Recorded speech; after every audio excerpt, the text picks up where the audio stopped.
pour être encore dans la crainte. Mais vous avez reçu un esprit d'adoption par lequel nous crions « Abba, Père ». L'Esprit lui-même rend témoignage à notre esprit que nous sommes enfants de Dieu.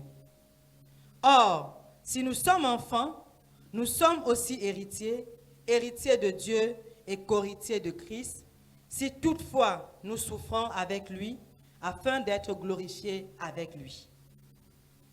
J'estime que les souffrances du temps présent ne sauraient être comparées à la gloire à venir qui sera révélée pour nous. Reprends ça encore. J'estime que les souffrances du temps présent ne sauraient être comparées à la gloire à venir qui sera révélée pour nous. Dis ça à quelqu'un. J'estime que les souffrances du temps présent ne sauraient être comparées à la gloire à venir qui sera révélée pour toi. S'il te plaît, dis ça à un concurrent à côté de toi. Dis ça. Dis ça à quelqu'un. Dis ça à quelqu'un. J'estime, Nadine Bébé Moussango, que les souffrances du temps présent ne sauraient être comparées à la gloire à venir qui sera révélée pour toi. Alléluia. Veuillez vous asseoir, chers concurrents. Dimanche, nous avons parlé de l'esprit du conquérant. Et je voudrais avancer dans ce message-là encore, dont vous mettez juste suite. Alors, quand on lit ce texte, on dit que tous ceux qui sont conduits par l'Esprit de Dieu sont fils de Dieu. La question que je peux vous poser, c'est: est-ce que Dieu peut échouer? Est-ce que Dieu peut échouer? Est-ce que Dieu peut être vaincu, même si la Bible dit que Jacob, Jacob l'a vaincu, n'est-ce pas? Jacob a lutté contre Dieu et il l'a vaincu. Alléluia. Mais dites-moi, y a-t-il quelqu'un sur la terre, en dehors de Jacob, qui peut vaincre Dieu? Y a-t-il une situation qui peut... Alors quand on utilise le terme vaincre ici, c'est dominer. Ok? C'est dominer, c'est assujettir, c'est maîtriser, c'est dompter. Est-ce qu'il y a quelqu'un qui soit capable de dompter l'Éternel? Est-ce qu'il y a quelqu'un qui soit capable de maîtriser l'Éternel? Est-ce qu'il y a quelqu'un qui soit capable de l'empêcher de se mouvoir? Non. Alléluia. Alors, dans ce passage, la Bible dit que celui qui est conduit par l'Esprit de Dieu. Or, Dieu est esprit. Alléluia. Dieu est esprit. Dieu n'est pas matériel. Dieu n'est pas matériel, il est immatériel. Alléluia. C'est par ces manifestations qu'on sait qu'il est passé par là. C'est par ces réactions qu'on sait que Dieu est là. C'est la raison pour laquelle les Juifs l'appellent Hichem, ce qui veut dire le Dieu qui n'a pas de nom. En effet, l'Éternel n'a pas de nom. Tous les noms qu'on peut lui donner dans la Bible, ce sont les noms des situations ou les noms d'apparition ou des noms de manifestation. Jéhovah Rapha, Jéhovah Nissi, et ainsi de suite, et ainsi de suite. Alléluia. L'apôtre Paul arrive même quelque part chez les Grecs, et puis il trouve une statuette sur laquelle il est écrit « à un Dieu inconnu ». Sauf que quand à cet endroit il a commencé à leur parler de ce Dieu inconnu, ils ont fait de Paul le Dieu inconnu. Ils ont dit, les dieux vivants nous sont apparus sur la forme humaine.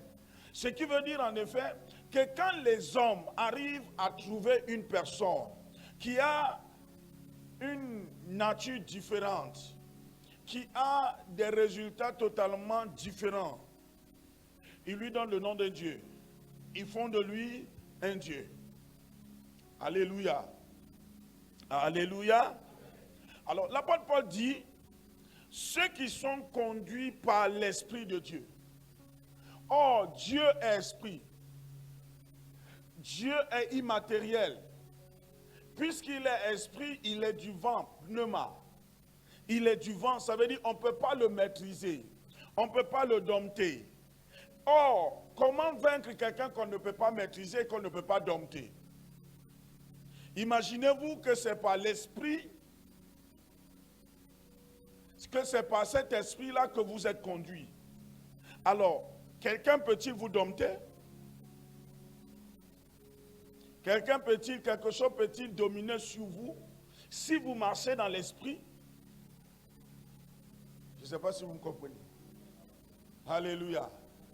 Dans Jean 3, Jésus parle avec Nicodème qui est venu le voir nuitamment. C'est la nuit, ce n'est pas le jour. Nicodème est un docteur de la loi. C'est une personnalité semblable à tous ces gens qui se retrouvent sur les plateaux télé tous les midis le dimanche, au lieu d'aller à l'église. Ils connaissent tout, ils maîtrisent tous les sujets, ils ont des agrégations, des doctorats, PhD, tout. Ils ont tout. C'est les grands profs. Mais le pays va mal. C'est des grands profs, ils ont la connaissance. Alors ceux-ci se sont assis et ils ont analysé les sujets scientifiques ce jour-là. C'était Jésus-Christ et ses manifestations. Chacun a épilogué. Ils sont arrivés à la conclusion de Joe, ce gars-là n'est pas un humain. Alléluia. Ils sont arrivés à la conclusion de ce gars n'est pas un humain. Nous connaissons son père, sa mère, ses frères, ses soeurs sont au milieu de nous. Mais ni son langage, ni son message ne porte une erreur quelconque. Ce qu'il dit, il le fait. Il ressuscite les morts. Il a changé de l'eau en vin. Mais si cet homme était pécheur, quel est donc ce pécheur que Dieu exauce? Parce qu'il y a quelqu'un qui leur a dit, mais Dieu n'exauce pas les pécheurs. Mais celui qui fait sa volonté, c'est celui-là que Dieu exauce. Dieu n'exauce pas le pécheur. Je vais te poser la question, pourquoi est-ce que j'ai pris et Dieu ne m'exauce pas? Dieu n'exauce pas le pécheur. Même dans Ésaïe 59, le Seigneur dit, ma main n'est pas courte, mon oreille n'est pas sourde, mais ce sont vos péchés qui m'empêchent de vous venir en aide. Or, quand Dieu ne vient pas en aide à quelqu'un, il n'y a pas de manifestation dans sa vie, il n'y a pas de productivité. Quand Dieu ne vient pas en aide à quelqu'un, ta vie est bloquée, stagnante. Or, ce qui cause ça, ce n'est pas le diable, c'est le péché. Notre véritable adversaire, ce n'est pas le diable, c'est le péché. Il y a ton voisin. Ton véritable adversaire, ce n'est pas le diable, c'est ton péché. Et parmi les péchés, le plus grand péché, c'est le péché de l'ignorance. Une personne ignorante est comme une feuille morte. On peut le balloter. Tu n'as la connaissance de rien, tu n'as la compréhension de rien. Donc l'ignorance est un péché. L'ignorance n'est pas une excuse. Non, je ne savais pas. C'est un péché. Et c'est un péché contre toi-même. Alléluia. Donc, ceux qui sont conduits par l'Esprit de Dieu sont fils de Dieu. Ça veut dire que ceux qui sont conduits par l'Esprit de Dieu ressemblent à... Ils ressemblent à Dieu. Comment est-ce qu'on peut savoir que Dieu est là? Pas ça? Comment est-ce qu'on peut connaître que toi tu es fils de Dieu? Par des résultats. Par des résultats. Dans Jean 15, Jésus dit, si vous portez beaucoup de fruits, c'est alors que le Père sera glorifié.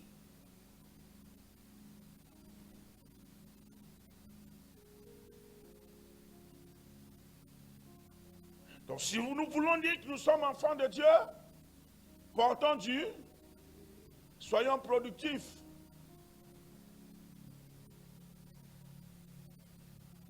Nous avons beaucoup d'excuses que nous avons développées par les enseignements que nous avons reçus, mais aussi par l'éducation. Ce qui fait en sorte que nous sommes généralement plus conscients de l'adversité, des difficultés, de l'impossibilité, de notre impossibilité à réaliser un certain nombre de choses que de notre confiance en Dieu qui peut tout et qui est capable de tout. Hello? C'est la raison pour laquelle à chaque fois que Jésus a rencontré quelqu'un en difficulté, il lui a posé la question, que veux-tu que je fasse?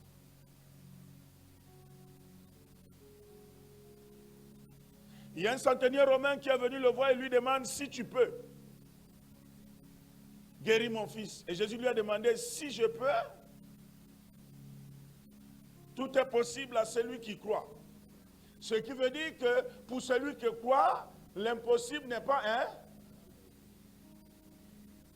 Mais le mal, c'est que nous disons que nous croyons, mais nous sommes aussi limités que les incroyants.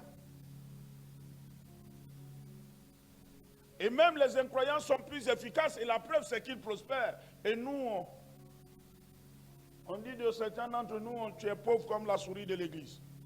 Comme si la pauvreté était dans l'église. Pourtant c'est la maison la plus prospère qui existe. C'est la seule maison à partir de laquelle on peut ouvrir les écrits du ciel. C'est le seul endroit sur la terre où l'Éternel a ses yeux, ses oreilles ouvertes, toute son attention pour entendre et recevoir les prières qui sont adressées. L'église.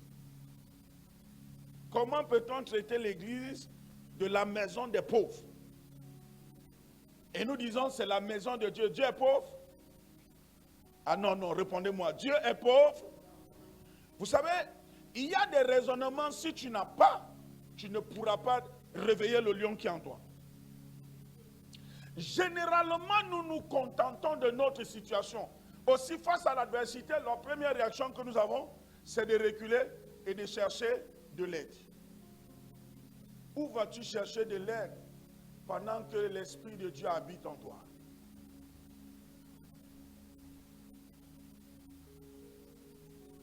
L'une des choses qui amène la main de Dieu à être lente à venir vers nous, c'est que nous sommes des adorateurs du diable.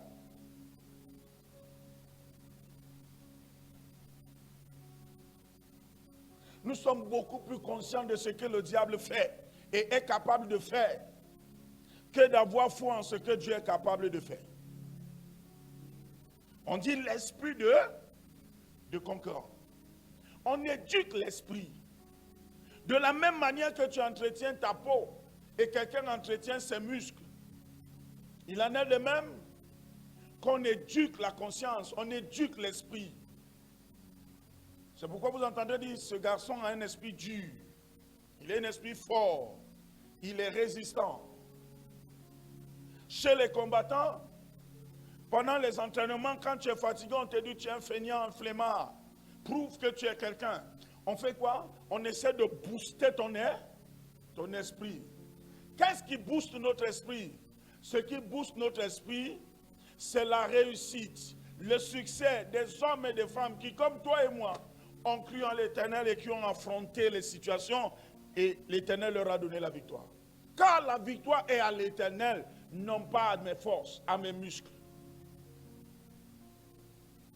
C'est notre esprit. C'est ce que je crois que Dieu est capable de faire qui me fait. Ce que je ne crois pas Dieu est capable de faire ne m'arrivera jamais. Tu ne te battras jamais pour quelque chose pour laquelle tu n'as pas conscience que Dieu est capable de faire. Si tu ne crois pas que Dieu peut changer ta vie, tu ne t'attacheras pas à lui.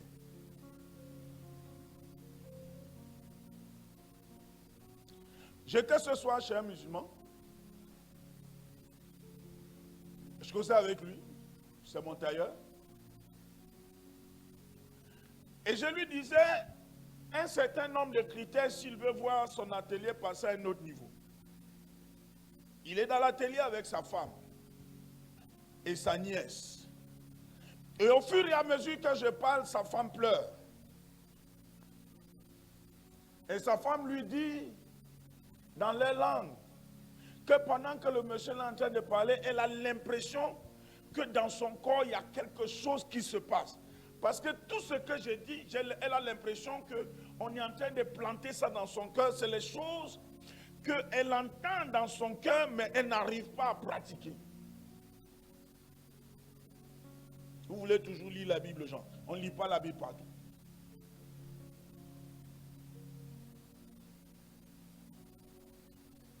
L'Esprit de Dieu n'a pas besoin de lire la Bible.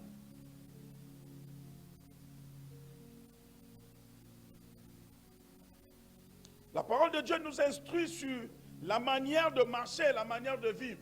Le Saint-Esprit nous instruit sur comment entretenir des relations avec les gens, comment parler aux gens, comment résoudre les problèmes des gens, comment décanter une situation là où il n'y a plus de solution, comment amener quelqu'un qui a dit « je ne veux pas entendre » à comprendre.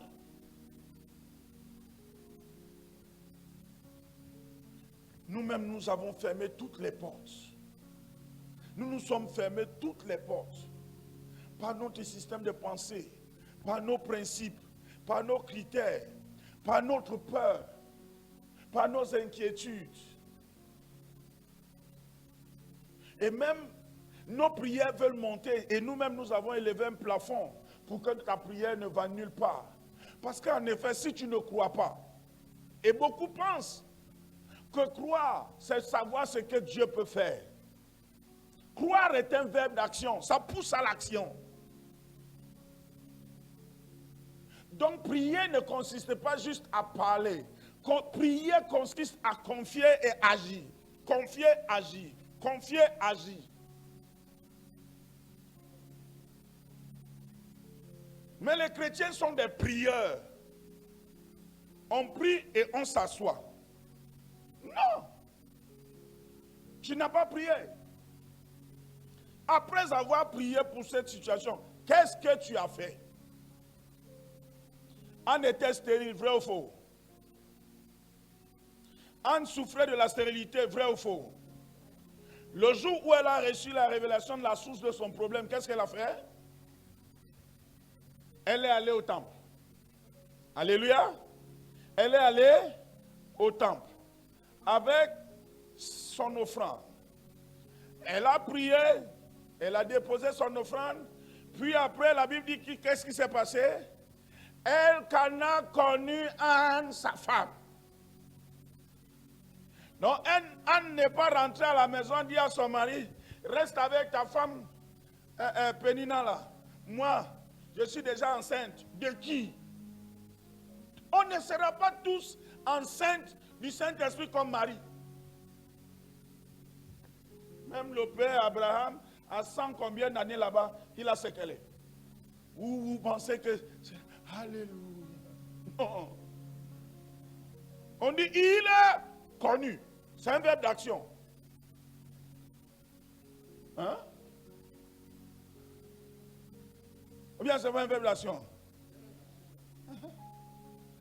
Donc ça veut dire que par Elkana, hein, il a connu. Vous voulez connaître les choses, vous ne posez pas les actions. Seigneur, agis. Seigneur, agis. Toi, tu n'agis pas, hein, Seigneur, agis. On a fait de Dieu notre vague-messe. Ça veut dire notre envoyé. C'est lui qui est chargé de nous faire les courses.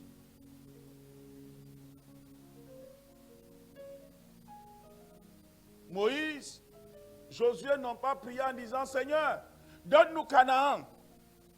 Le Seigneur leur a dit, voici Canaan. Maintenant, levez-vous. Commencez la conquête. Alléluia. Les bénédictions de Dieu ne se donnent pas.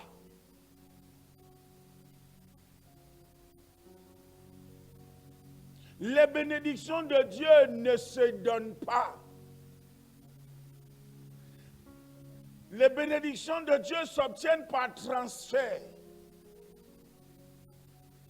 Ça ne se donne pas. Ça s'obtient par transfert. Dieu dépouille quelqu'un pour remplir quelqu'un d'autre. Dieu dépouille quelqu'un pour remplir quelqu'un d'autre. Dieu dépouille quelqu'un pour remplir quelqu'un d'autre. Ce principe divin n'a jamais changé.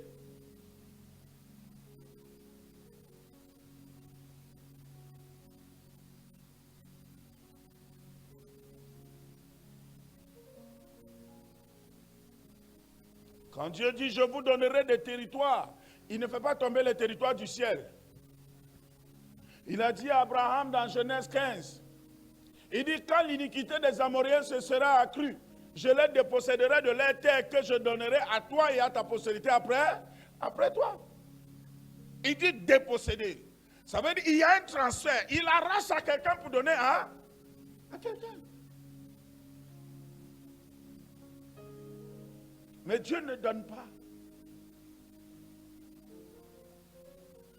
Chaque centimètre de ta bénédiction doit être conquise. C'est le fruit de ton action. C'est le fruit de ton action. Tu croises les bras, tu dis l'Éternel va faire, tu attendras longtemps. C'est la raison pour laquelle il y a une différence entre l'exaucement et l'accomplissement. Beaucoup de chrétiens on est plus informés par l'exaucement. J'étais exaucé, ma fille. L'Éternel t'a exaucé. Mais entre l'exaucement et l'accomplissement, tu vas attendre.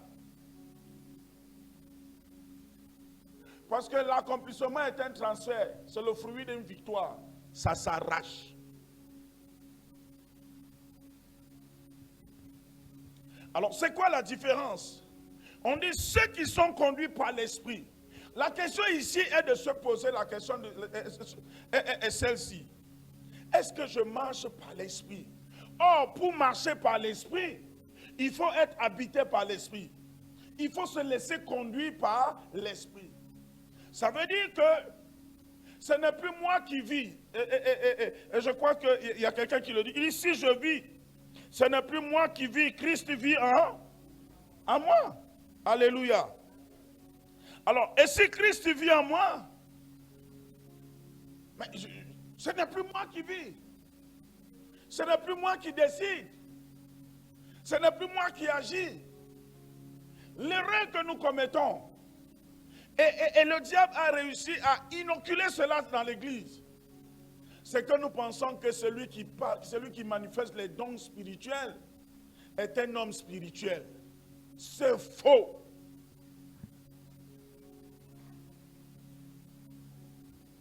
On peut être immensement charnel et manifester les dons. Parce que Dieu ne se répand pas de ses dons. C'est pourquoi la sainteté n'est pas un critère pour obtenir les dons spirituels. Les dons spirituels, on les reçoit par disposition. Dès que tu es disposé, ça vient. C'est pourquoi beaucoup de gens, beaucoup de prédicateurs, quand ils ont eu une prédication quelque part, un programme, ils disent, je m'en vais à la montagne. Ils vont aller à la montagne, jeûner 3 jours, 4 jours, pour 45 minutes de prédication. Et quand je vais arriver là-bas, je vais gâter. Donc pendant les 3 jours là, ils se sanctifient. Et généralement, c'est là où ils contractent certains démons. Aller à la montagne sans y être invité et sans objectif clair est un danger. Parce que sur la montagne là, même les esprits vont là-bas pour s'échauffer, pour s'entraîner. Des gens ont pris des temps de jeûne. Seigneur, remplis-moi, un esprit est venu sur eux. Ils sont descendus puissants, sauf qu'en plus de ça, ils étaient puissants en toutes choses. Ils ne pouvaient plus dormir sans une femme. Donc leur nom était inscrit dans les hôtels.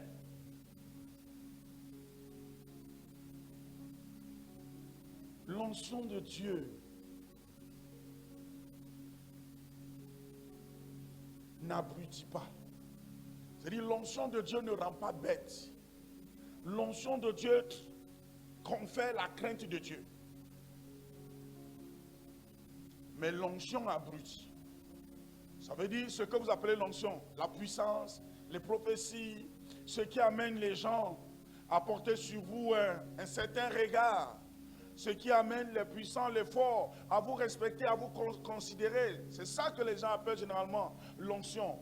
Cette onction-là abrutit à partir du moment où ce n'est pas accompagné de la crainte de Dieu. C'est pourquoi quelqu'un, après avoir prophétisé, peut s'asseoir au bar et aller en boîte de nuit, prendre la femme de quelqu'un et aller coucher avec. Sous le prisme de quoi? Il a manifesté l'onction. Faites attention.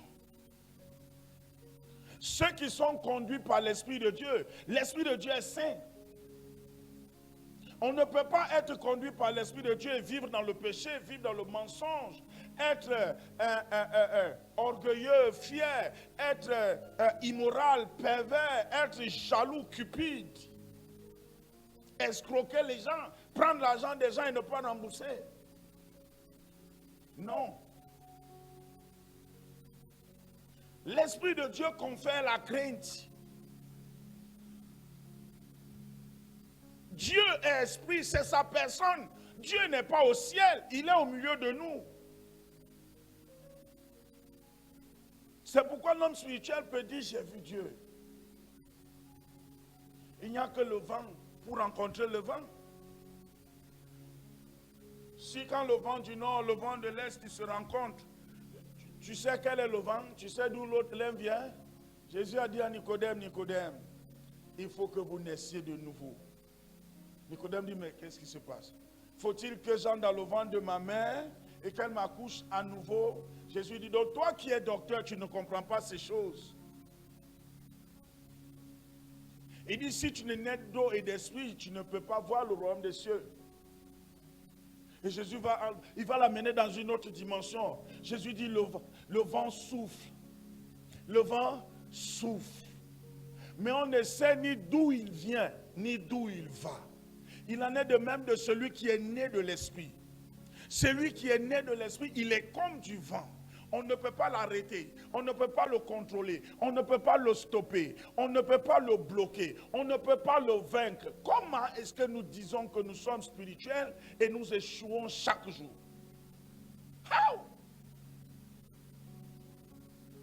How can it be possible?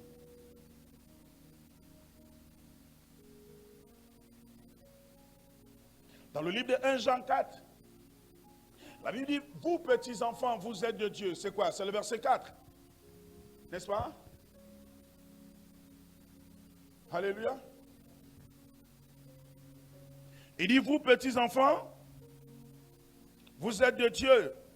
Vous les avez vaincus parce que celui qui est en vous, vous les avez parce que est plus grand que celui qui est dans le monde. Alors, la source de ta victoire, c'est quoi? Hein? Et celui qui est en toi, c'est qui? Alléluia.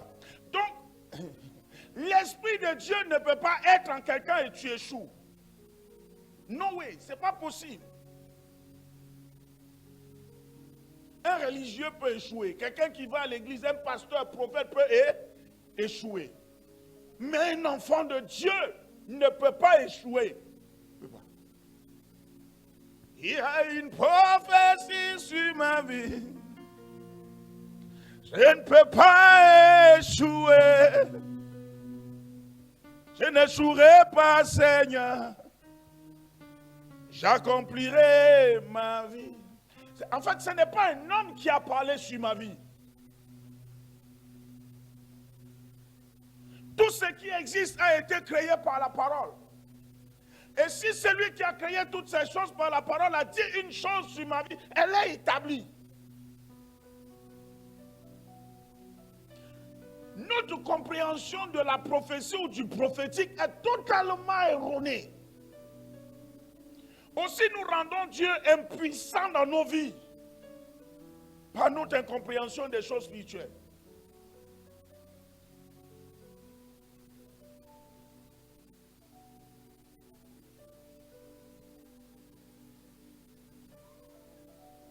Vous, petits enfants, vous êtes des dieux. Il commence d'abord par là.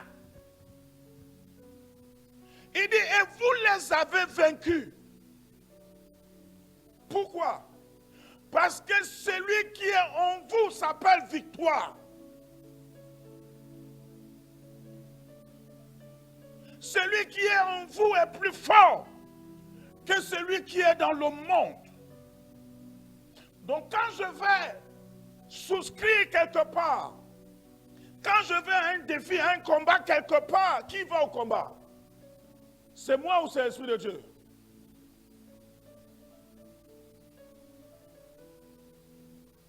Ça veut dire, Jésus dit ceci. Jésus dit, le Père et moi, nous sommes un. Yeah. Jésus dit quoi? Il dit, le Père et moi, nous sommes, il n'a pas dit nous sommes unis. C'est totalement différent.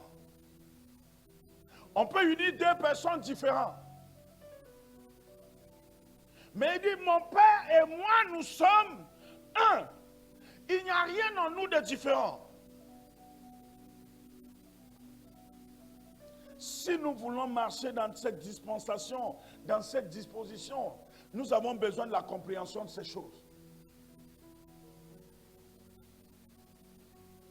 Quand je marche, est-ce que c'est Dieu qui marche? Quand je pense, est-ce que c'est Dieu qui pense en moi? Quand j'agis, est-ce que c'est moi qui agis ou c'est Dieu qui agit au travers de moi? En effet, quand on dit que nous sommes conduits par l'Esprit de Dieu, on est en train de dire ici qu'il n'y a plus de raison en nous. On n'est plus dans la chair. Il n'y a plus de possibilité à se poser la question de savoir est-ce que ça va marcher. Parce qu'en effet, ce n'est plus moi qui vis, ce n'est plus moi qui agis, ce ne sont plus mes motivations ni mes aspirations, mais je fonde dans le Seigneur. Je fonde dans la pensée du Seigneur, qui dit que je suis plus que vainqueur, qui dit qu'il est impossible que le Fils de Dieu échoue. Il est impossible que le Fils de Dieu meure. Alors si le Fils de Dieu, le Fils de l'homme ne peut pas mourir, pourquoi avoir peur de mourir? Pourquoi avoir peur d'échouer? Pourquoi avoir peur de oser? C'est là le problème des chrétiens. Nous sommes des humains en collaboration avec le divin. C'est faux. Ce que le Seigneur veut, il dit soyez un comme nous sommes. C'est la prière qu'il fait dans Jean 17.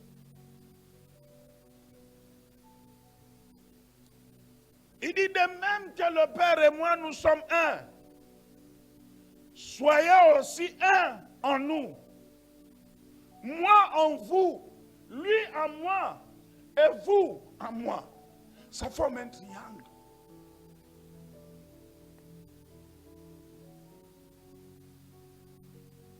Mais le plus souvent, nous agissons d'abord quand ça nous a dépassé. Seigneur,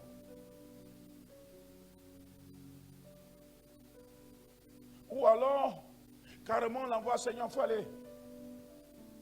Père, il faut aller. Il n'est pas ton coursier. Il veut que tu marches dans ses pas. Moïse a compris la chose, je crois, dans Exode 34. Dieu dit à Moïse, lève-toi bas, sors avec le peuple. Moïse dit, mais tu me dis, va avec son peuple, mais tu ne me dis pas avec qui je dois aller. Dieu lui dit, je serai avec toi. J'enverrai mon ange marcher devant. Moïse lui dit, si toi-même tu ne viens pas avec nous, laisse-nous ici. Et Dieu dit à Moïse, je serai avec vous. Je serai avec toi. Moïse dit, non, pas avec moi, avec nous. Dieu dit, je serai avec toi. Pourquoi? Parce que Dieu ne peut pas marcher au milieu des rebelles, il va les tuer. Moïse savait que si Dieu marche avec lui, il risque d'arriver à Canaan seul. Le reste, là, il va le tuer. Amen. Celui qui marche dans les pas de l'Éternel arrive à bon port, peu importe l'adversité. Vous pouvez voir avec quelle facilité ils ont traversé la mer, n'est-ce pas? On a construit un pont. Hein? On a construit un pont. Et ils marchaient à pied. Pharaon avait toute son armée. Était-il capable de les arrêter? Pourquoi? Parce que Dieu était au milieu de son peuple. Et Dieu guidait Moïse, qui guidait le peuple.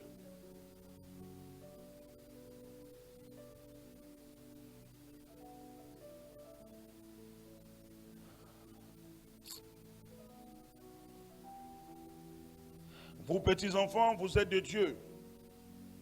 Vous les avez vaincus parce que celui qui est en vous est plus grand que celui qui est dans le monde.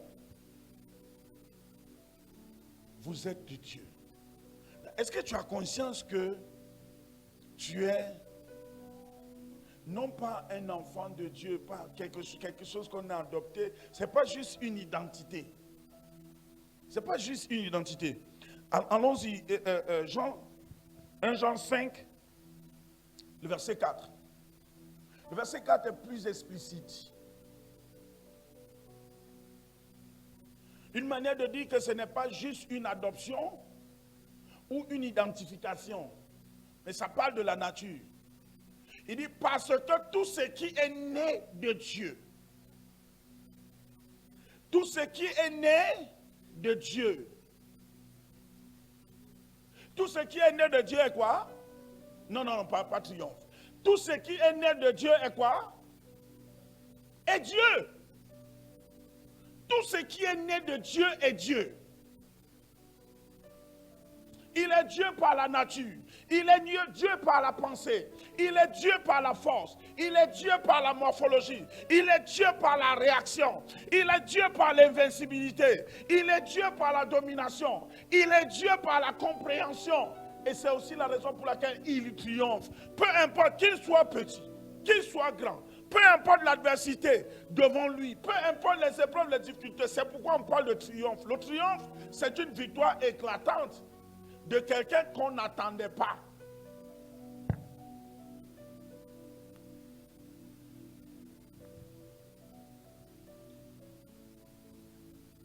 Quand les États-Unis gagnent une guerre, est-ce qu'on peut dire qu'ils ont triomphé? Non.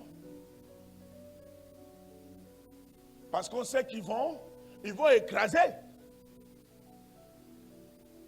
Amen. Les Lions ont joué hier contre le 125e ou 170e. Au monde, on a fait match nul. Pour eux, c'était un triomphe. Match nul, c'était un triomphe. Nous, on est dans les 50e ou 60e là-bas. Et puis on joue avec quelqu'un qui est 100. Voilà.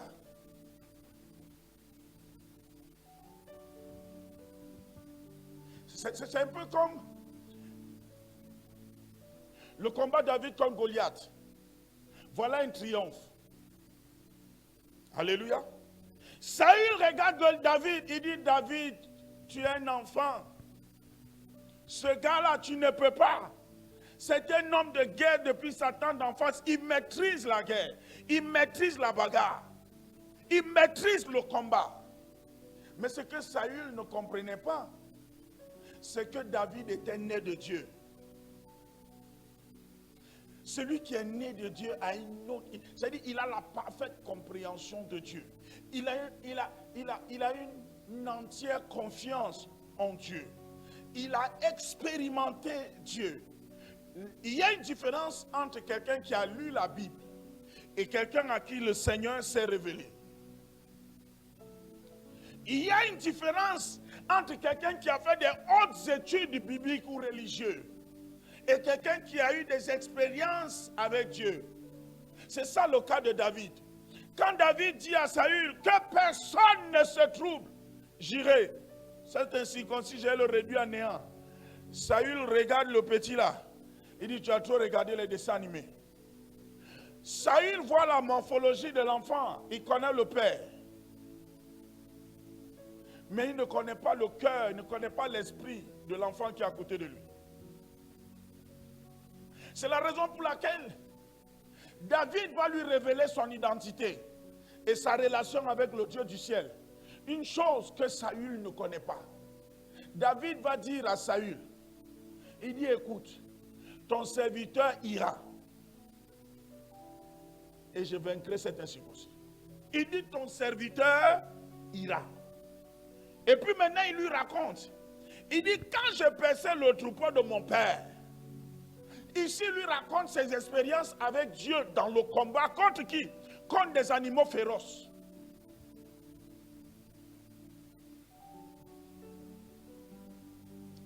Celui qui lui parle, c'est l'enfant. Il a dit à ce jeune homme, tu es un enfant. Il dit, tu es un enfant. Mais l'enfant maintenant va lui raconter des expériences que lui, le roi, le grand conquérant, n'a jamais vécues. David va lui raconter l'origine et la source de sa confiance en Dieu. Il dit, quand je paissais le troupeau de mon père, j'ai expérimenté quelque chose. Quand le lion venait, et qu'il venait pour arracher une brebis, il ne dit pas, je fuyais. L'esprit du conquérant ne fuit pas. Le conquérant ne fuit pas. Le conquérant est une personne qui n'a peur de rien et qui ne redoute pas le mal. Le conquérant n'a pas peur pour sa propre vie. Parce que le conquérant est un serviteur. C'est un défenseur des causes. Vous savez, si vous vous battez pour manger pour vous-même, vous allez vous satisfaire de 2 pains, de 5 pains et 3 poissons tous les jours. Mais quand vous avez des enfants à nourrir, votre combat change. Quand en plus des 3 enfants à nourrir, vous avez une famille qui compte sur vous, votre combat augmente. Non, ça ne change plus, ça augmente. L'intensité augmente. Et quand vous réalisez qu'une région tout entière compte sur vous, en ce moment-là, vous n'existez plus. C'est votre communauté qui vit en vous. Parce que tous les actes que vous les prenez en conséquence de tous ceux qui vous suivent. C'est la raison pour laquelle n'ayez pas peur d'assumer les responsabilités. Je n'ai jamais habité dans une maison au niveau de mes capacités. Jamais. Jamais. J'ai toujours pris une maison au-dessus de mes revenus. Je suis un homme de défi.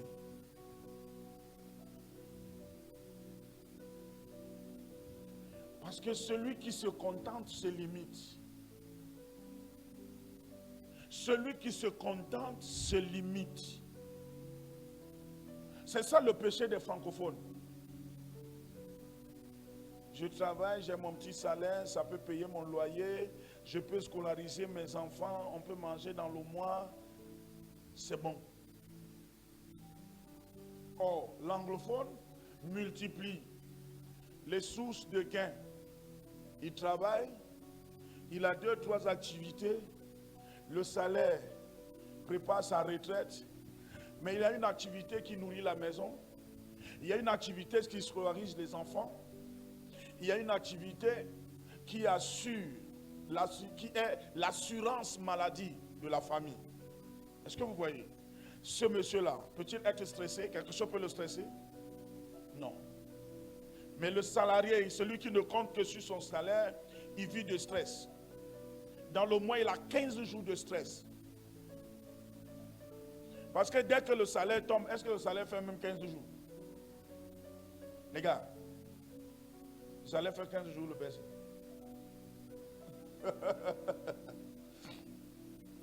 Souvent, le salaire tombe le matin. Avant que tu n'arrives à la maison, la répartition est déjà faite, c'est fini.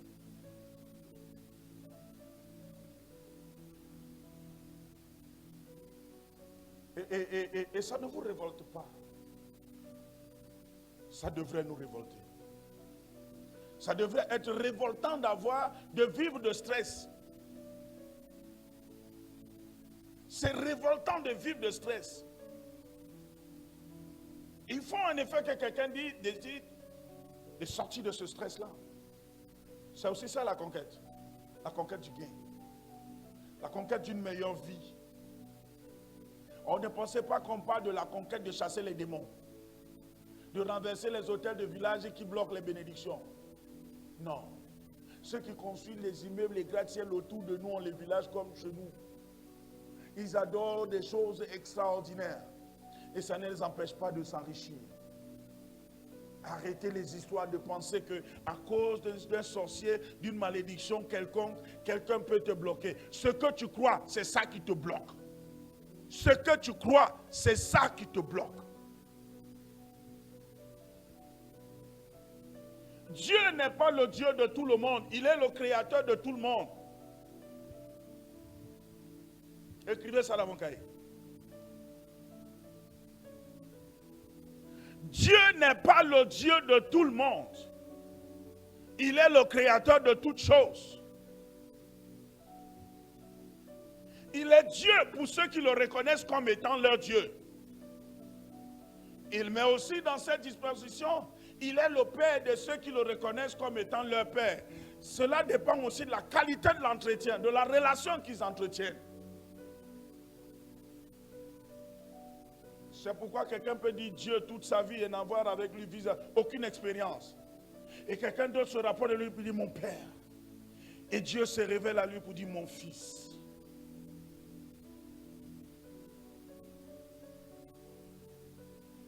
Tout ce qui est né de Dieu triomphe.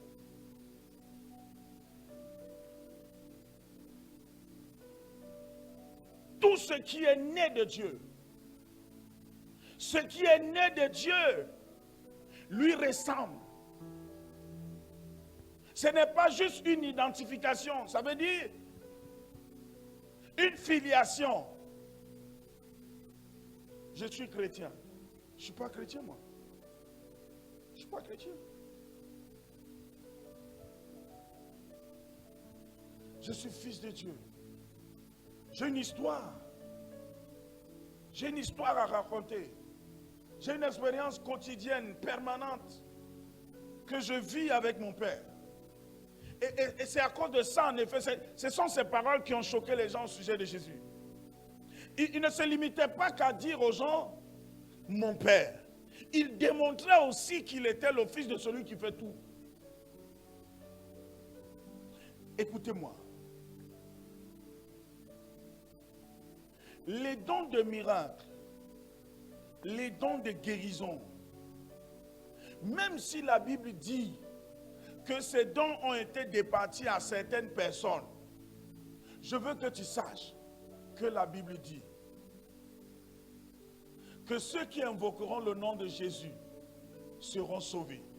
Donc, quelle que soit la situation dans laquelle tu te trouves, quelqu'un est-il malade, tu invoques le nom de Jésus et tu crois. La personne sera sauvée. Il sera guéri. Et pourtant, on ne te connaît pas comme étant une personne qui a un don de guérison.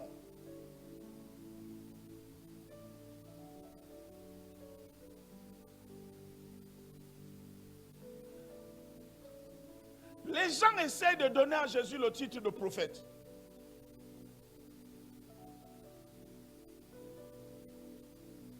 Mais prophète, c'est un office. C'est un office. Ça veut dire c'est un ministère, c'est une organisation. Mais Jésus dit, le Père et moi, nous sommes un. Il dit, ce que le Père sait, je le sais aussi. Ce que le Père fait, je le fais aussi. Mais il y a une particularité. C'est que je ne fais rien de moi-même, je reçois les ordres. Il reçoit les ordres comme prophète. Ce que le Père voit, il voit. Parce qu'il est dans le Père. C'est la raison pour laquelle il arrive devant la tombe de Lazare. Il ne prie pas pour que Lazare ressuscite. Mais il dit, je sais que tu m'exauces toujours. Est-ce parce qu'il est Jésus? Non. Pourquoi est-ce que Dieu l'exauce toujours? Parce qu'il a conditionné sa vie à ne faire que ce qui plaît à Dieu. Voilà le secret. Veux-tu que Dieu devienne ton serviteur? réjouit son cœur. Fait chaque jour ce qui lui plaît. Prends plaisir à rechercher les choses qui touchent son cœur. Et fais-les.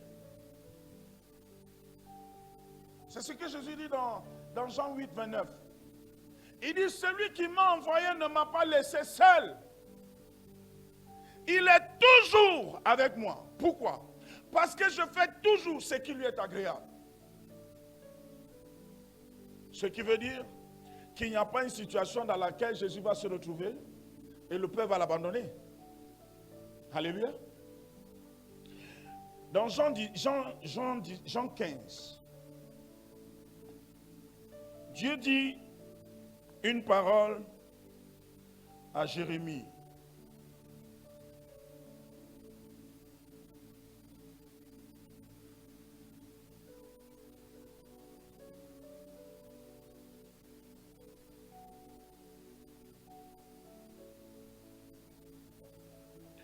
Dieu dit ceci, au verset 19. Quelqu'un peut lire pour nous? Ok, je vais lire rapidement ici.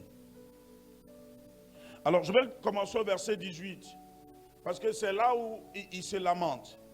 Il dit, pourquoi ma souffrance est-elle continuelle et pourquoi ma plaie est-elle douloureuse et ne veut-elle pas se guérir? Serais-tu pour moi comme une source trompeuse, comme une eau dont on n'est pas sûr? L'Éternel va lui répondre. On dit, c'est pourquoi ainsi parle l'Éternel. Si tu te rattaches à moi, je te répondrai. À qui est-ce que Dieu parle? Qui est Jérémie? Quel prophète? Non.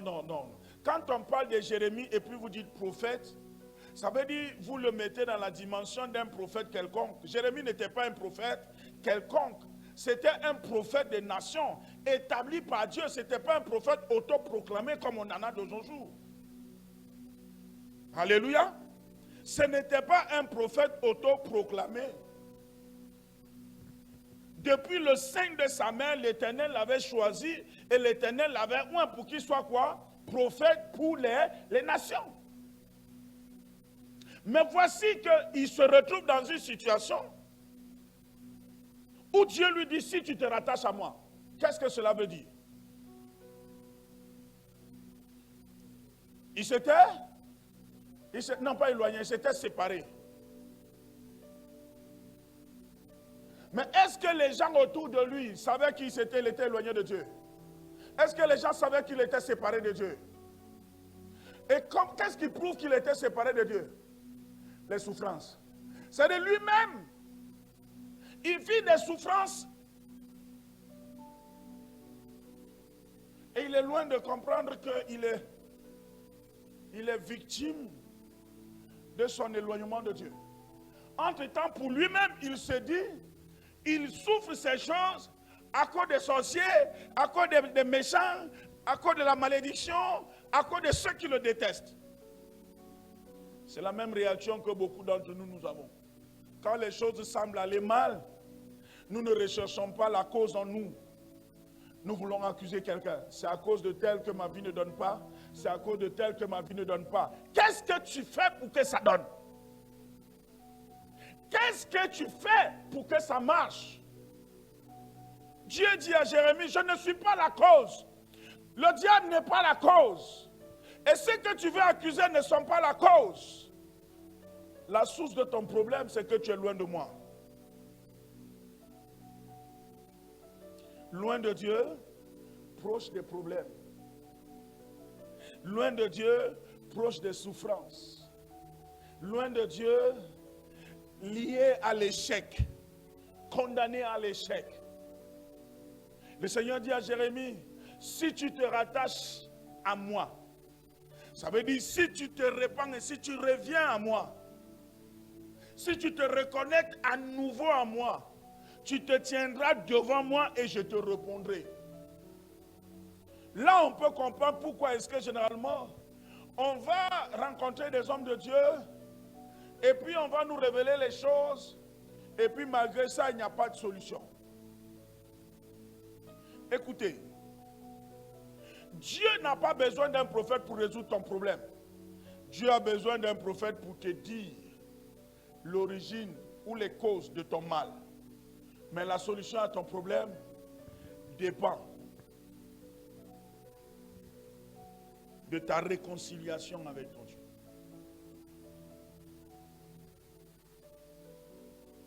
Est-ce que quelqu'un me comprend?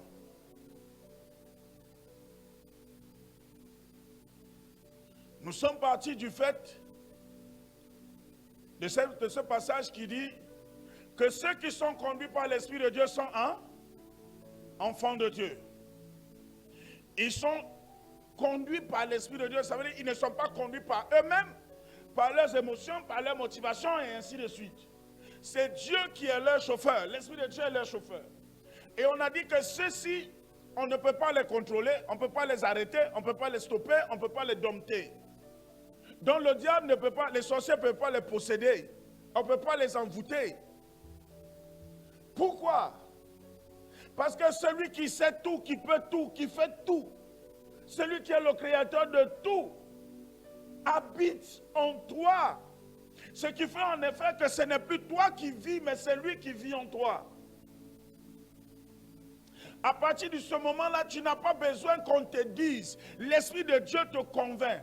L'Esprit de Dieu te convainc. C'est la raison pour laquelle quand je vais vers un homme de Dieu, je ne vais pas attendre de nouvelles choses, je vais attendre les confirmations de ce que je sais déjà.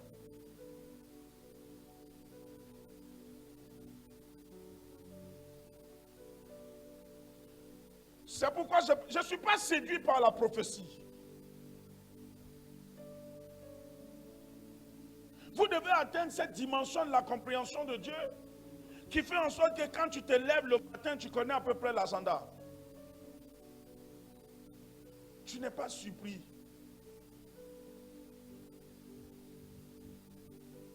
Un prophète des nations, choisi depuis le sein maternel, peut-il être séparé de Dieu?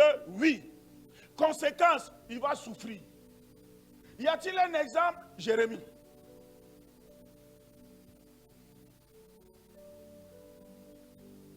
Oui, on peut être homme de Dieu et manquer le pain. Oui, on peut prophétiser sur la vie des autres et manquer le pain. Parce que la prophétie ne fait pas de toi serviteur de Dieu. Voici Jérémie. Il ne lui restait que le titre. Il avait perdu la nature. Il ne lui restait que le titre. Pourquoi ma souffrance était-elle continuelle? Ça veut dire celui qui parle est dans la galère.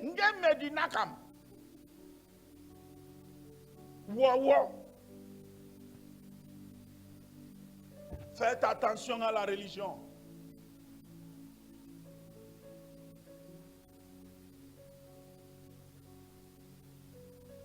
Si tu te rattaches à moi, tu te tiendras devant moi et je te parlerai. Et Jérémie, qui te parlait alors? Dieu lui-même dit ici qu'il avait arrêté de parler à Jérémie. Jérémie, quand tu parlais là, qui te parlait?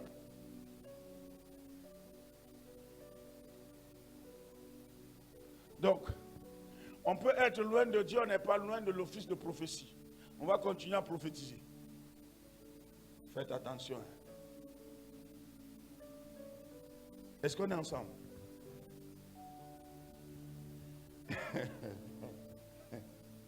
Si tu ne sais pas ce qui est vil de ce qui est précieux. Alors, les choses viles, ce sont des choses qui sont sans valeur. C'est la distraction. Les choses viles, ce sont des choses dans notre vie qui n'accomplissent pas la volonté de Dieu et qui ne nous aident pas à demeurer en connexion avec Dieu. On est le plus souvent préoccupé par beaucoup de choses viles. Même dans l'église, il y a beaucoup de choses viles.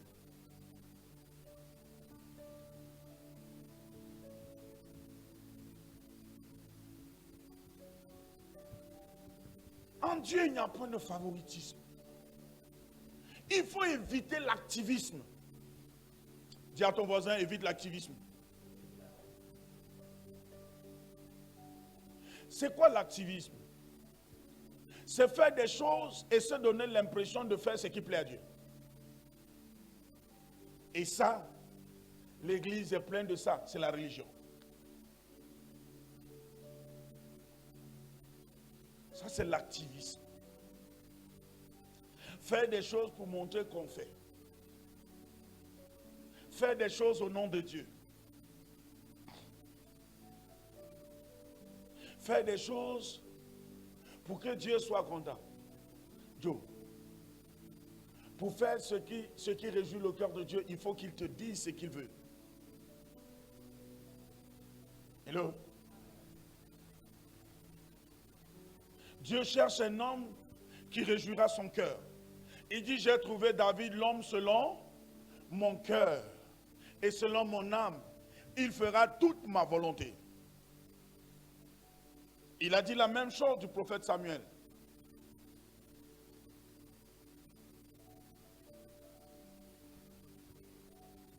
Et quand on lit le psaume 89, tu comprends que rien ne peut triompher de l'élu de Dieu, de celui que Dieu s'est choisi.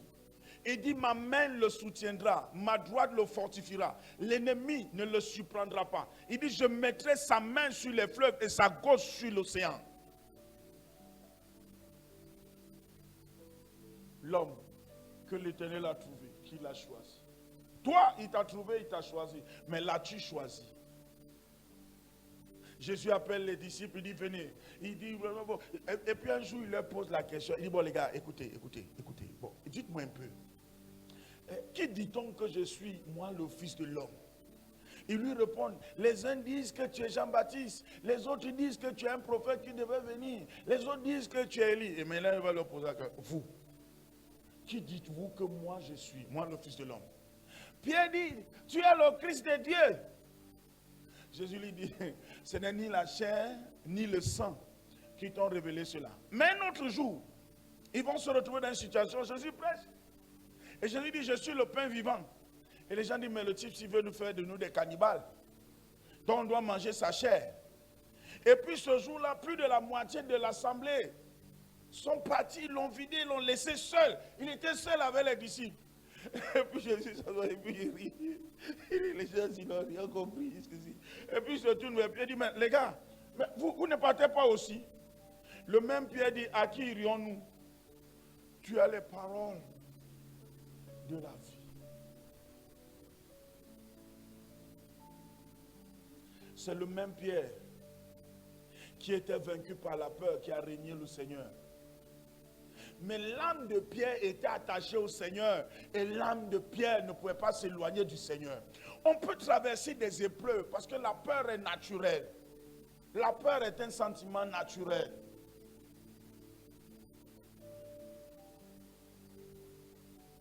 Il y a une différence entre avoir peur et être peureux.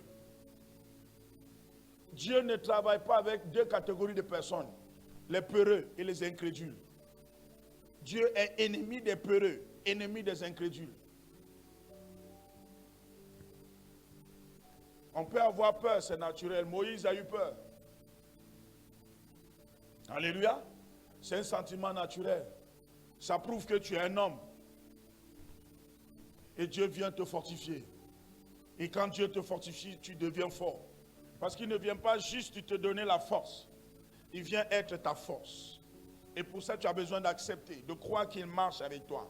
Le seul problème que nous avons, c'est que nous croyons que c'est quand nous prions que Dieu est avec nous. Or, le Seigneur a dit, je serai avec vous tous les jours de votre vie. Tous les jours. Tous les jours, en tout lieu, en tout temps. Quand je suis face à une adversité, où est-il? Quand je traverse des moments difficiles, où est-il? Quand je suis combattu, il est où?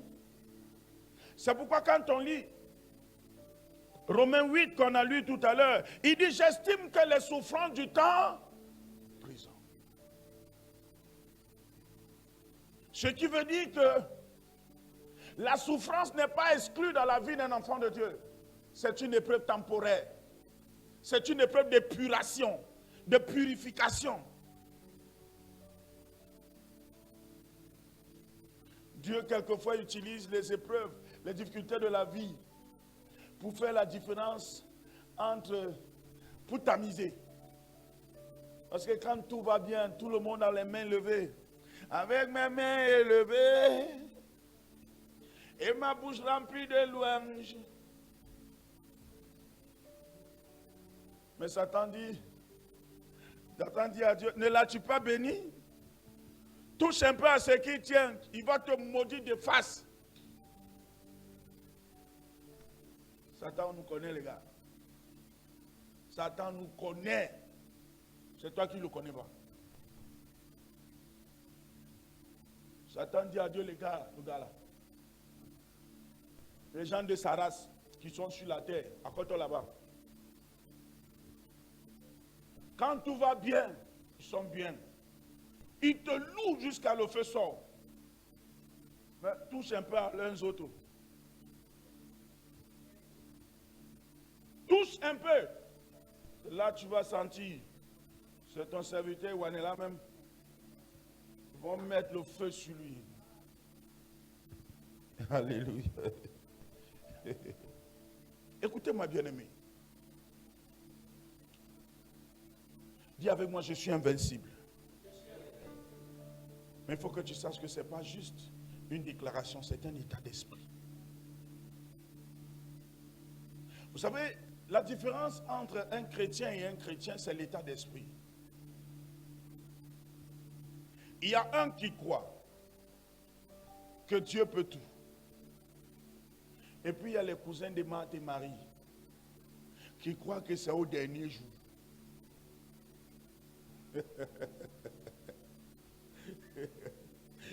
Les cousins et les cousines de Marthe et Marie sont pleins dans l'église. Ils espèrent au dernier jour. Ils ne croient pas que Dieu peut faire maintenant. Tout de suite et maintenant. C'est un état d'esprit. La preuve de tout de suite et maintenant dans ton esprit, c'est ton attitude. Comment tu réagis? Tu fais comme ceux qui disent, oh, ça ne va pas, ça ne donne pas. Ou tu agis comme ceux qui disent, cette épreuve est passagère.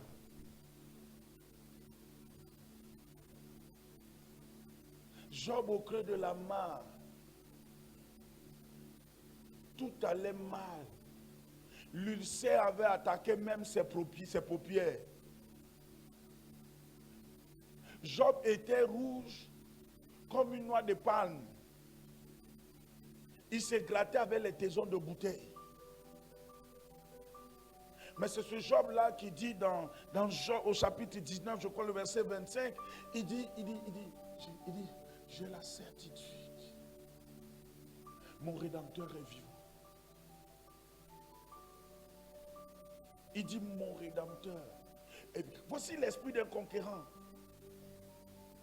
Il est combattu par, il ne sait pas qui. Il essaie de trouver la raison de ce combat, de cette souffrance. Il n'arrive pas. Mais il ne renonce pas à son Dieu.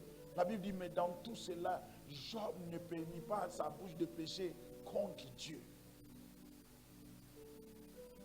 Voici un conquérant. Parce qu'en effet, les soucis de la vie, les épreuves ont le chic de nous éloigner de Dieu. Quelquefois, on se dit, Dieu m'a abandonné. Seigneur, où es-tu? Pourquoi tu ne me parles plus? Mais toi-même, est-ce que tu es sensible pour écouter sa voix? Tu es où? Dieu parle dès l'aube jusqu'à la tombée de la nuit. Tu as entendu quoi aujourd'hui? What have you said? Have you heard today? Qu'est-ce que Dieu t'a dit aujourd'hui? Tu as tout écouté, sauf la voix de Dieu. Comment veux-tu faire les exploits si tu n'es pas capable d'écouter la voix de Dieu juste une seule fois? Tous ceux qui ont fait avec qui Dieu a fait des exploits, il leur a donné une instruction. Quelle est l'instruction que Dieu t'a donnée? Dieu est Dieu par ses instructions. C'est ce qu'il te dit de faire que tu fais. C'est dedans qu'il se démontre.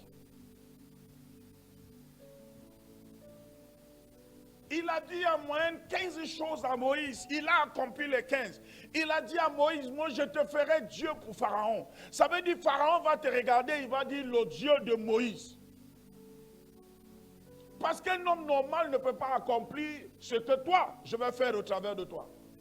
Tu diras à Pharaon les choses qui doivent arriver et je les ferai venir. Mais Dieu dit, je mettrai mes paroles dans. Oh, pour qu'il mette tes paroles, la parole ne vient pas dans la bouche, ça vient d'abord dans l'esprit. Mais ton esprit est distrait par les soucis de la vie. Toi, tu as plus de problèmes que l'ONU. Même si l'ONU même crée les problèmes aux gens.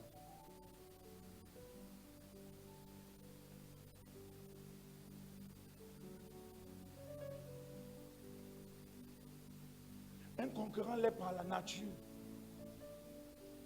Le conquérant l'est par la nature.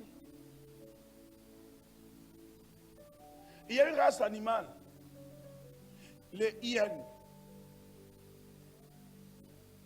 Cette race-là terrorise même les lions. Une meute de hyènes affamées fait fuir une meute de lions affamés. Pourquoi? Ils sont téméraires. Quand l'hyène a faim, la seule chose qui l'arrête, c'est la mort. Le lion peut avoir faim, s'il ne trouve rien de bon, il broute les airs. Mais l'hyène, ce qui lui manque, c'est de s'envoler pour attraper les oiseaux. Mais toi, tu n'as pas faim de ton miracle. Tu n'as pas faim de l'accomplissement de ta destinée. Aussi, tu vis à l'aise. Le conquérant ne trouve du plaisir que dans ses victoires. Le conquérant, il ne trouve du plaisir, de la joie que dans ses victoires. Dans l'accomplissement de ses desseins. Comment veux-tu accomplir ta destinée? Mais tu passes le clair de ton temps à étudier tout, sauf les choses qui concernent ta destinée. Non, j'ai une grande destinée.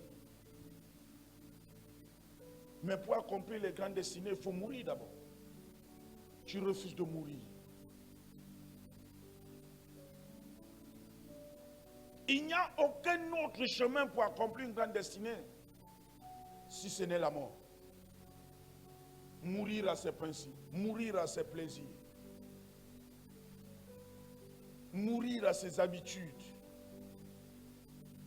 adopter les attitudes, les habitudes, l'état d'esprit, l'état d'âme qui garantit l'accomplissement de la vision que tu as.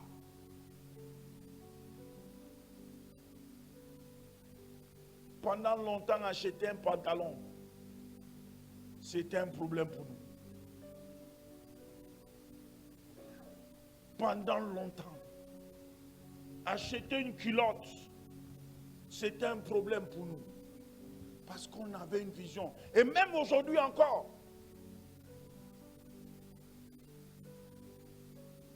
ça n'a pas changé.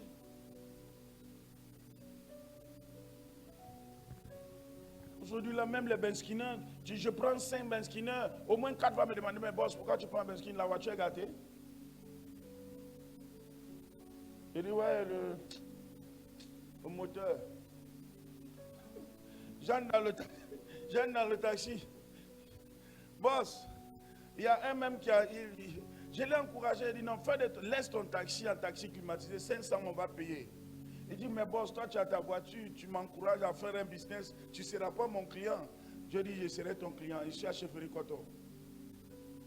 Petite voiture, bien climatisée. Je dis, non, laisse la clim, 500, tu vas voir. Marque sûrement dessus. Taxi climatisé, 500, tu vas voir. Tu seras dépassé par la clientèle. Ce matin encore, cet après-midi, on s'est rencontrés. Il dit, hé, mon frère, le travail m'a dépassé hier. Jusqu'à les gens m'appellent pour les courses. J'ai dit, tu as vu? Ce n'est pas facile.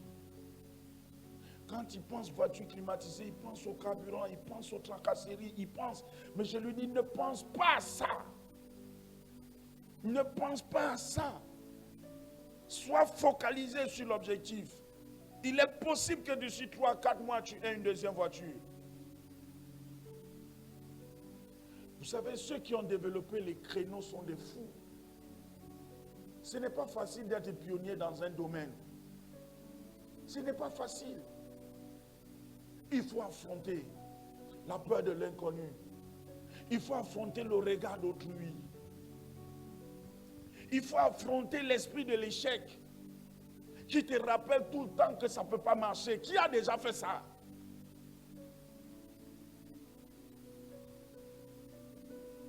Ce qui est mauvais, c'est que nous écoutons ce côté de nous qui est notre côté adamique. L'esprit de l'échec, ça habite tout homme. Tout homme descendant d'Adam. Tout homme pense d'abord à échouer. C'est pourquoi les plus grandes batailles, les plus grandes victoires de l'homme, c'est de l'homme dans l'homme. Tue l'homme intérieur. Il y a un homme en toi qui s'oppose à celui qui doit devenir. Il y a un homme en toi qui étouffe la gloire qui doit être manifestée. Si tu ne réduis pas cet homme en toi au silence, qui agit de 5 et même de 7 manières, numéro 1, il développe la peur en toi. Numéro 2, il te dit que tu ne peux pas réussir parce que personne dans ta famille n'a réussi avant toi. Numéro 3, il te montre tes craintes, tes responsabilités. Si tu échoues, qu'est-ce que les gens vont penser? Pourquoi est-ce que tu peux exposer ta famille? L'esprit de la raison. On est au numéro combien? Numéro 4 maintenant. La peur de l'inconnu. Non, pas encore la peur de l'inconnu. La méconnaissance personnelle. Tu ne te connais pas. Et tu ne sais pas ce que Dieu a dit sur ta vie. Tu ne te connais pas. Et tu ne sais pas ce que Dieu a dit sur ta vie. Aussi, tu existes. Tu ne vis pas. Numéro 5. La peur de l'inconnu.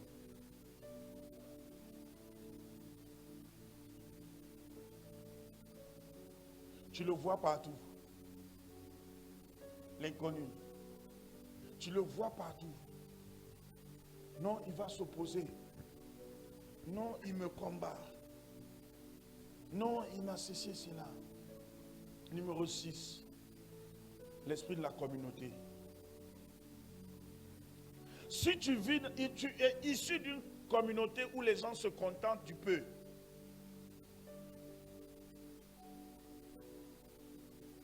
Si tu es issu d'un milieu qui ne connaît pas les défis.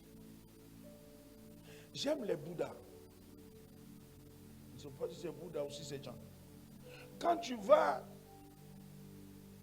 à Sable,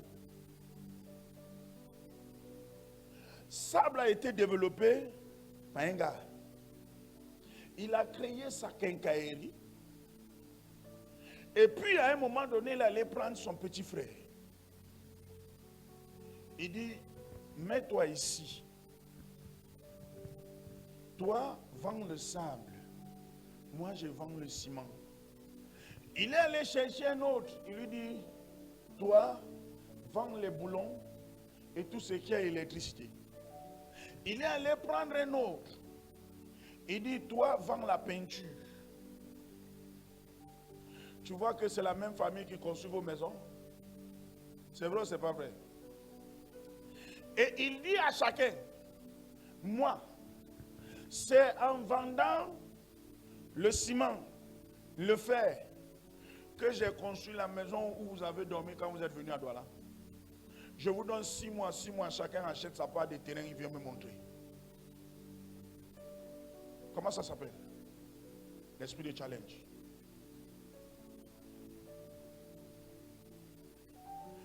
J'ai écouté un dire à son frère, tu penses que moi je ne sais pas boire la bière? Avant de boire une bière, je me rassure que j'ai réglé tous mes problèmes. Tu es venu à Douala voir la bière, je vais te ramener au village.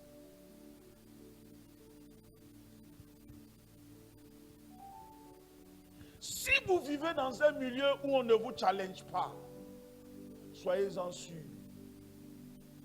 vous serez écrasés. Vous serez écrasés. C'est la main de l'homme qui dompte le marécage. Ce n'est pas le marécage qui dompte l'homme. Vous refusez d'acheter les marécages. On connaît ceux qui habitent dans les marécages. Les immeubles sortent de là.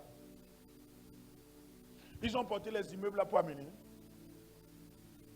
Quand quelqu'un réussit dans quelque chose, apprends auprès de la personne comment il a travaillé pour réussir. Tu deviendras ce qu'il est devenu. Même s'il ne te révèle pas les secrets tout de suite, Dieu peut voir que non. Tu es en train de te battre pour ressembler, il te donnera un secret supérieur.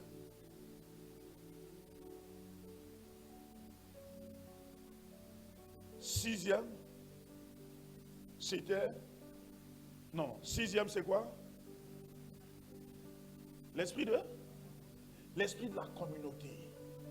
Septième, le manque de Dieu. Tu peux tout avoir. Mais si tu ne l'as pas, tu n'as rien.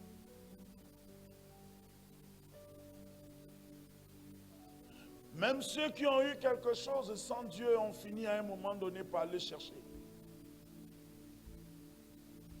De quelque manière ou que ce soit, mais ils le cherchent quand même.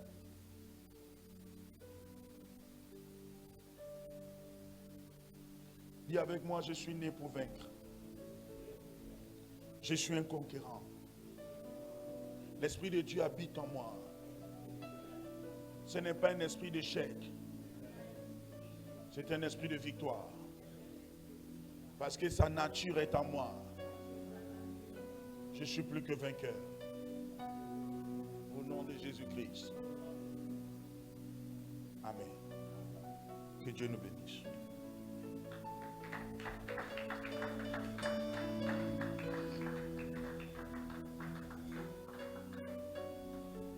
Tu vas prier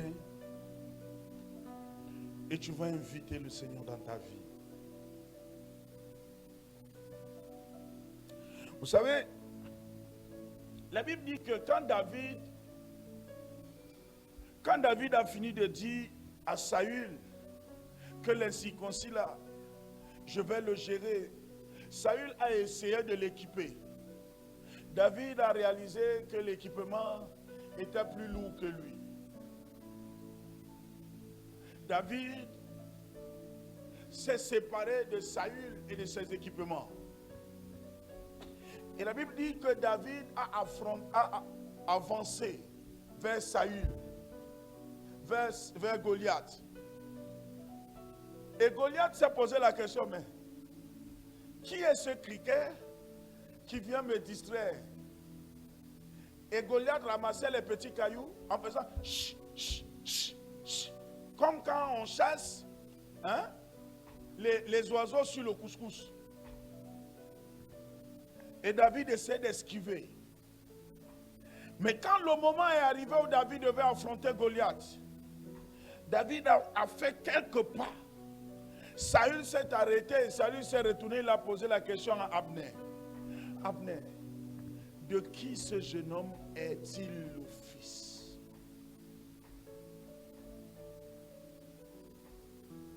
Qu'est-ce qui a fait que Goliath pose cette question? Les fils de Dieu ont une certaine attitude face à l'adversité. Goliath a vu ça, Saül a vu ça.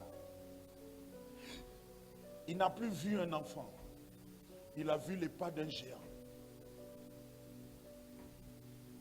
Ta taille, ta morphologie, ton âge ne définit pas ta personnalité. Ta personnalité, c'est dans nos cœurs. Et ta personnalité se dévoile par les pas de géant que tu fais. Et quand David a foncé vers Goliath, Goliath lui-même, il a reculé en se posant la question, suis-je en face d'un enfant ou d'un géant comme moi? Quand David lui dit, tu viens avec moi avec l'épée et le javelot, mais moi je viens contre toi au nom de l'Éternel des armées. Et David lui dit, aujourd'hui, je donnerai ta chair aux oiseaux du ciel et ta tête, je la couperai.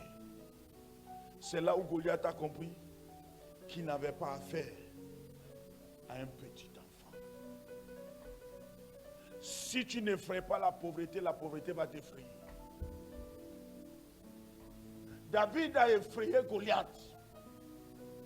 David a effrayé Saül par sa démarche. Au point où Saül pose la question, qui est ce jeune homme? De qui est-il le fils? Ton attitude va amener les gens à se poser les questions sur ton identité. Cela ne dépend pas de qui je suis le fils. Cela ne dépend pas de l'homme dont je suis le fils. Cela dépend de celui, de l'esprit qui habite en moi. David a vaincu Goliath. Et les femmes ont chanté, Saül a tué ses 1000. Et on a donné combien à David? On donne 10 000 à un enfant et 1000 à un roi. Pensez que c'est normal? Les 10 000 c'était pour l'enfant?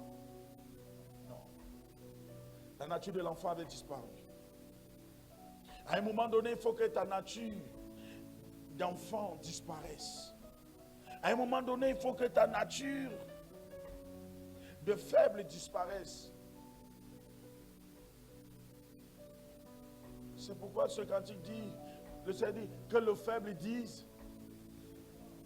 Pourquoi? Parce que la confiance du faible est dans le Seigneur qui combat pour lui.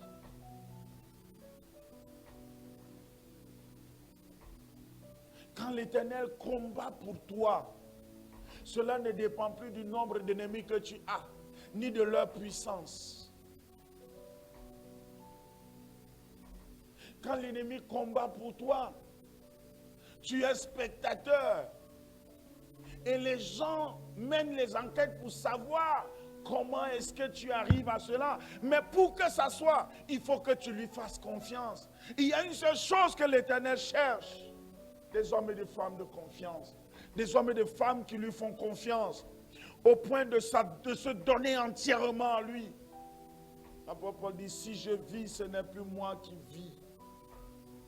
Christ vit en moi. Oh, Christ en moi, c'est l'espérance de la gloire. Si Christ est une garantie de gloire, pourquoi est-ce que je gouverne ma vie?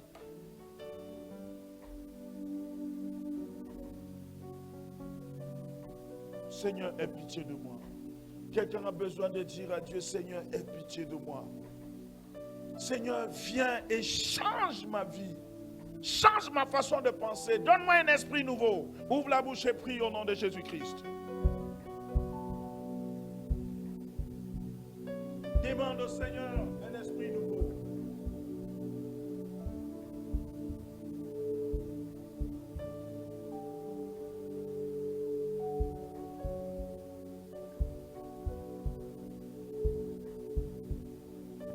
Nul n'est né pour échouer, nul n'est né pour souffrir, nul n'est né pour être humilié, nul n'est né pour être abandonné.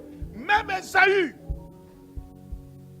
que l'Éternel a rejeté, a dit à Jacob, garde ce que tu as, car moi aussi je suis dans l'abondance.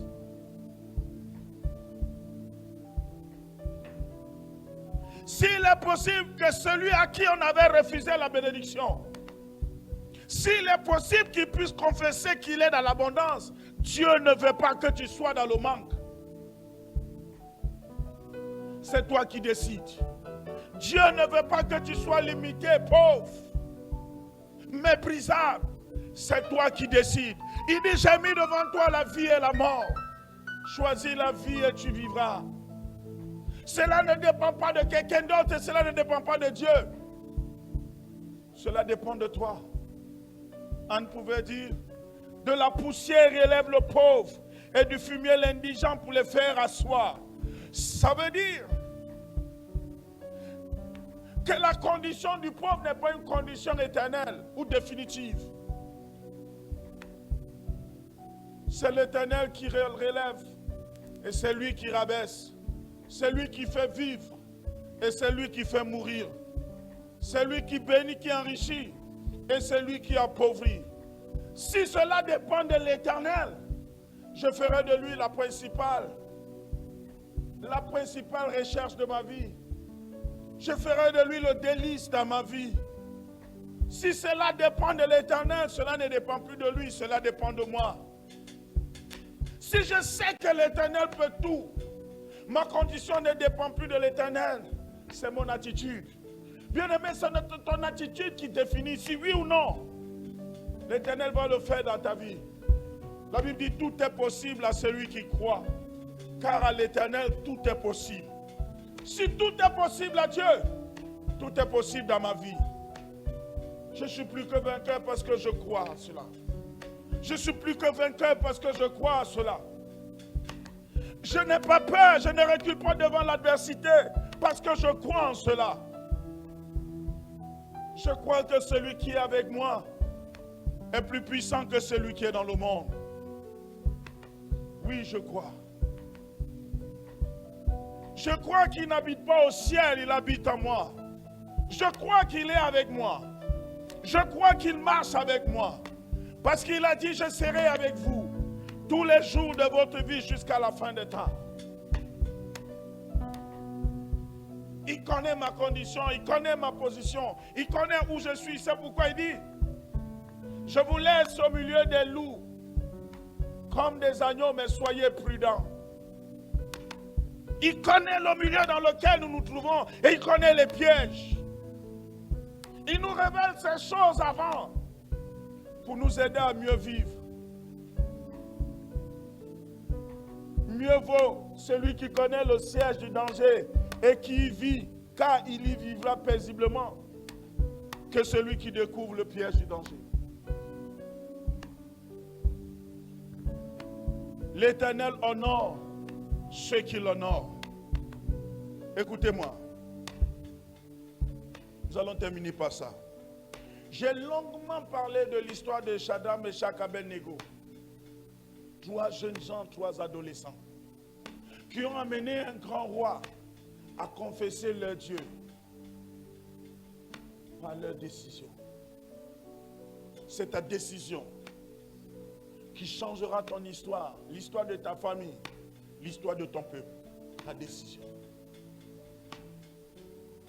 Ruth la Moabite a pris une décision. Cette décision l'a introduit là où, pour beaucoup, c'était impossible pour une Moabite.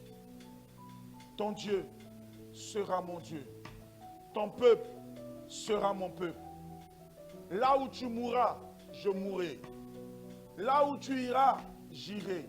Ne me presse pas de te quitter. Bien-aimé, la vie et la mort dépendent de ta décision. La richesse ou la pauvreté dépendent de ta décision. La gloire ou le mépris, le déshonneur dépendent de ta décision. Tu as besoin de décider.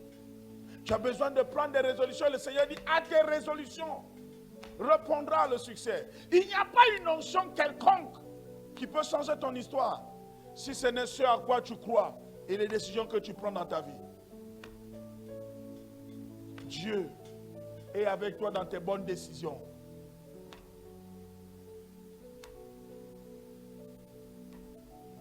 En commençant par lui faire confiance. Lève les mains. Abandonne-toi entre ses mains. En lui disant, Seigneur, j'ai essayé par moi-même, je n'ai pas pu. Mais maintenant, Elohim, viens. Prends contrôle de ma vie. Conduis-moi là où tu veux. Accorde-moi une expérience nouvelle. Seigneur, accorde-moi une expérience nouvelle. Quelqu'un a dit à Dieu, Seigneur, si tu es vraiment Dieu, je vais te voir. Gédéon a dit à Dieu, voici, je vais mettre une toison. Si au réveil le matin, ce côté-ci est mouillé et l'autre est sec, alors je saurai que tu veux véritablement me donner la victoire. Bien-aimé, tu as besoin d'une expérience. Et Dieu est le Dieu des expériences. Tu as besoin de dire à Dieu, Seigneur, je veux te connaître. Je veux te connaître en esprit et en vérité, non pas selon les Écritures. Je veux te rencontrer. Fais pour moi, fais avec moi, montre-moi un signe. Dis seulement un mot. Ouvre la bouche et parle à Dieu. Dis seulement un mot, Elohim, dis seulement un mot. Je veux entendre quelque chose. Seigneur, je veux voir quelque chose, juste un signe.